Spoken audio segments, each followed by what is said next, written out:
G'day guys, Scott Stramyk here from the Photography Workshop Co. And one question I get asked by many photographers is which filters to buy for landscape photography. Now we're here in beautiful Norfolk Island. We're just about to make our way down to the waterfalls. So I thought it'd be the perfect opportunity to bring you guys along and show you how I use the Haida filters, which settings to use, and also the range of Haida filters we have in our kit.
So we've just arrived here at the waterfalls at Norfolk Island, and we are spoilt for choice for a variety of compositions and different waterfalls to photograph. So this is going to be definitely one of many different falls that we shoot at this particular location.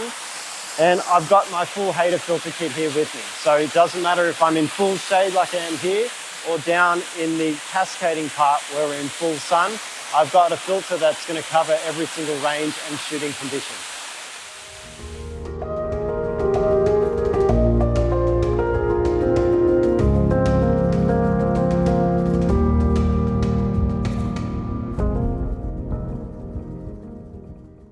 I'm going to set up my camera and I'm going to do an initial shot without any filters attached. This way I know what my base shutter speed is going to be when I'm setting up.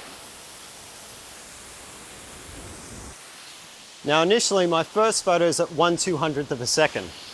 Now that's going to be a very standard shot, similar if someone was to come down with any camera or an iPhone to take a shot, they would be getting a static image without any movement within the frame.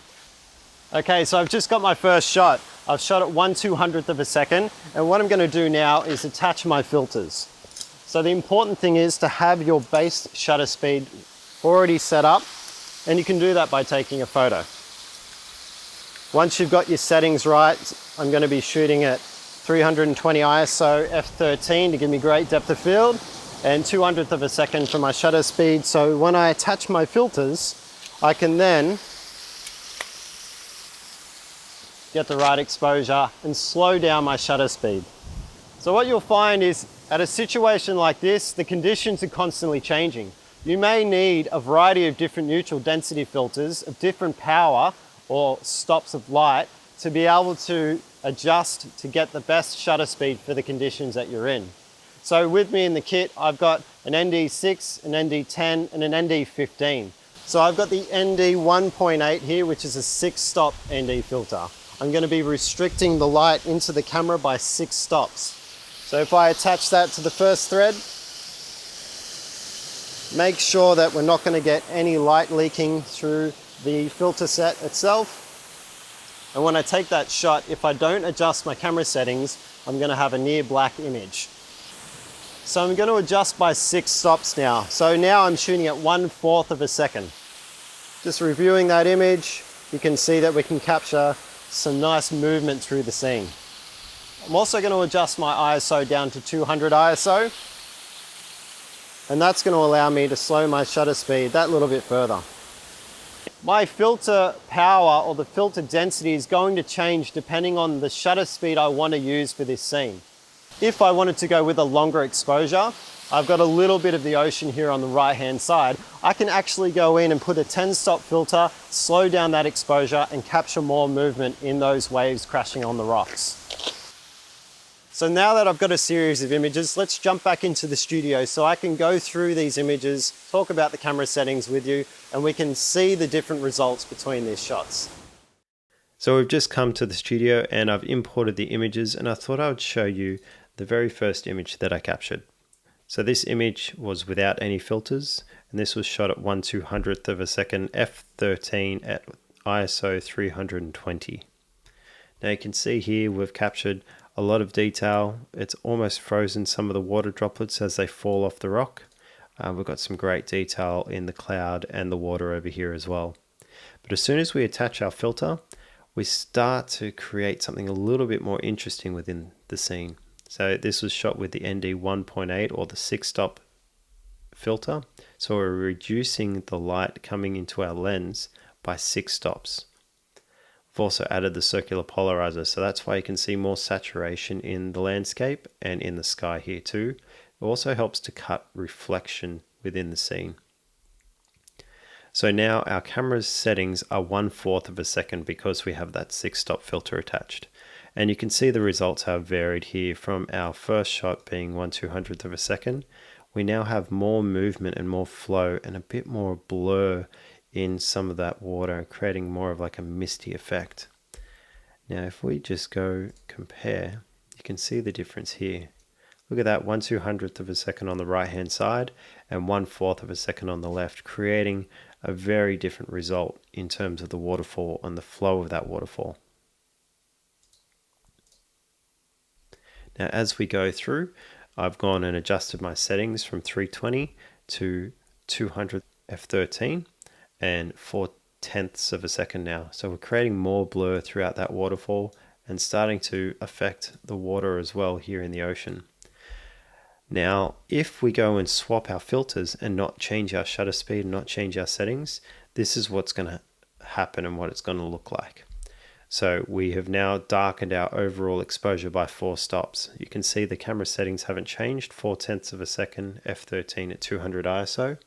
So to be able to get more detail in our shot, we need to adjust our shutter speed. So if I put my shutter speed to 8 seconds, with the 10-stop filter, then we get this as our final result.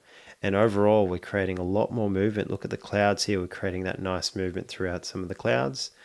We're blurring all the detail in the waves here and creating this nice ethereal, misty kind of effect of fog rolling over the rocks. But then look at the waterfall. There's no individual droplets of water. We're creating this nice flow, and we're starting to get individual streams bouncing off the different sections of rock, but creating that nice ethereal fog-like effect through that movement of water. So this is what I'm striving for, just those little nuances and variations to the overall image that are going to create some substance to my overall shot, something that's going to grab the attention of the viewer and go, hang on, this looks different. What is it that's attracting me to the photo? And I kind of want to just grab people's attention for a couple more seconds longer so they don't just keep swiping on through if it's on Instagram, or if they're in a gallery looking at my images, that they will just stand in front of the image for a few more seconds and start to inspect the image and start to ask questions. So as those conditions change, it's important to be aware of how much flow of that water you want, to know how powerful the water is coming off and how fast it's moving. If you have a small babbling brook, you may want to go with a longer exposure to capture that movement. But you may find with this faster moving water, you don't need as long. So up the top where we had that small babbling brook, you might go for a 4-second exposure. But down here, it's moving so quickly, we might only want to go with 4/10ths of a second. So that will determine what filter we need to put in the front to be able to adjust our other settings to match to get the results that we want. With that slightly slower shutter speed of maybe 8/10ths of a second, we can capture just the right amount of movement where we've still got the water bouncing off the rocks below. And it adds some element to the scene that most people wouldn't capture. So as we choose different focal lengths, we can get much closer to each individual bit of water. What you'll see here in this image is with the shorter exposure, you're actually seeing the water bouncing off the rocks below, as well as individual streams moving around the frame. With the longer exposure, you're seeing one big movement of water and you don't get those individual streams or the small bounce of water off the rocks. You may not see it when you're here, but when you get back into the studio, you go back to edit those images, you'll see that slight nuance and slight variety in your images that might be the hero shot that you want to go with in the end. So when you get this close to the waterfalls, you find that the wind will pick up and you can get covered in water. So I always keep in my camera bag at the ready a lens cleaning cloth. Now these filters are the Red Diamond series and they have a nano multi-coating on them that helps to bead off water, but sometimes you get a few that will just stay on there. So we give them a quick wipe and get straight back into shooting. So the great thing about this Ben Rhino tripod is not only is it carbon fiber, but I have the ability to angle the legs and readjust the height of those legs. So as you can see here, when the water rushes in, I can actually stay above the water and have my tripod out of the water, but use the different variety of rocks to level out my tripod. Another very important thing is that when you're shooting these long exposures, it's always important to turn your stabilizer off when you're on a tripod.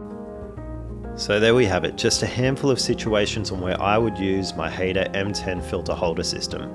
These conditions provided me with the ability to use both my 6 and 10 stop ND filters, as well as my 3 stop graduated neutral density filter for the wider frames.